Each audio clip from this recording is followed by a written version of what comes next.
The historic life-saving station in Kittery was itself in distress and in need of rescue. Those who answered the call accomplished something extraordinary. The United States Life-Saving Service constructed the station at Kittery's Wood Island in 1908. During its 4 decades of service at the mouth of the Piscataqua River, the station's surfmen carried out more than 60 major rescues and saved hundreds of lives. The U.S. Navy assumed control of Wood Island during World War II to bolster defense of the Portsmouth Naval Shipyard. The station was decommissioned in 1948, and ownership was eventually transferred to the town of Kittery in 1973. Years of disinvestment, coupled with extreme weather conditions, left the station in ruins and unsafe for visitors. The building was near collapse, devoid of windows and doors, and a popular hangout for birds. In 2008, a town-appointed committee determined the best course of action was to pursue demolition. Thankfully, the price of abating environmental hazards in preparation was cost-prohibitive.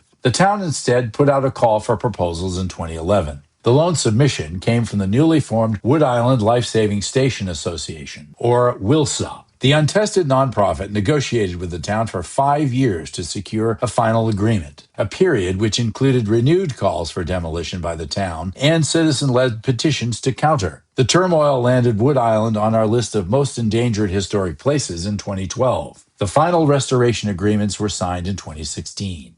Meanwhile, temporary staging was installed to stabilize the structure. Intact interior features were documented, while historians confirmed Wood Island was one of only 12 remaining Duluth-type life-saving stations and the only one with a surviving marine railway, used to launch rescue craft into the water. The compelling case for its significance secured eligibility for listing in the National Register of Historic Places in 2015. Which helped unlock a $200,000 National Maritime Heritage Grant, a match from the state legislature, and allowances to meet building codes.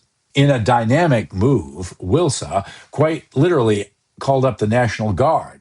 As part of its innovative readiness training, the Maine Army National Guard brought 100-plus soldiers to rebuild the seawalls and the station shed, construct an accessibility ramp, and install temporary electrical and plumbing systems. Pepperell Cove Marine rebuilt the marine railway and constructed a new 120-foot pier to enhance public access.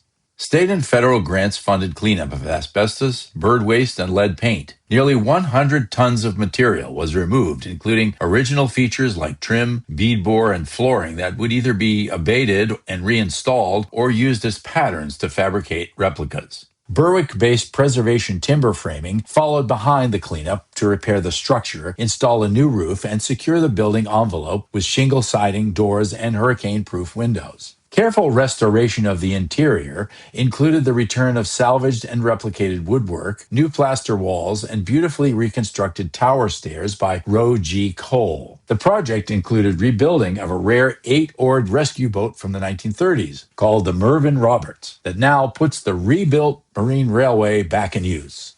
The project would not have been possible without Samuel Reed, the president of WILSA. Sam led with a smile, exhibiting pure determination and fortitude that resulted in thoughtful planning, effective partnerships, and to date raising $7.2 million to make this project a reality. Calling on the legacy of the surfmen, WILSA also pays it forward through its Helping Others Then and Now initiative that has raised $150,000 in support of other charities. The museum opened in August 2024, offering a range of educational programming, space for corporate events, and even overnight stays.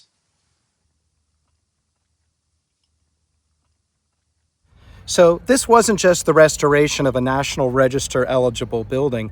We also built 2 enormous seawalls, a new pier, and a crazy rare marine railway that is now fully operational with its own lovingly restored historic surfboat. This early Coast Guard building was long abandoned and needed lots of help. But so too was the entire island in poor condition, and the logistical challenges never stopped. I mean, we operated there for 6 years before we built the dock.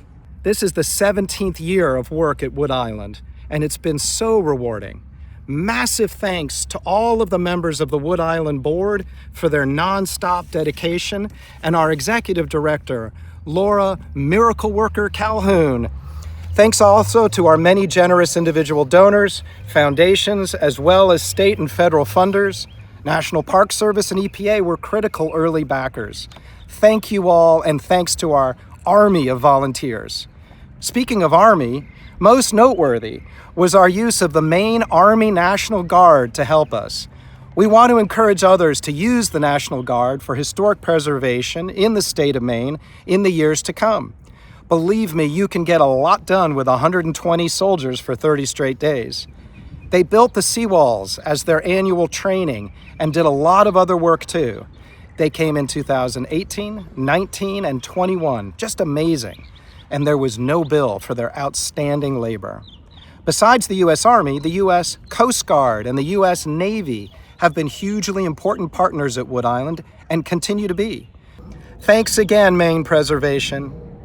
The brave surfmen never got awards, so the Wood Island Board accepts this on their behalf as we continue to find ways to honor their extraordinary service and the ongoing service of the modern-day U.S. Coast Guard. Thanks.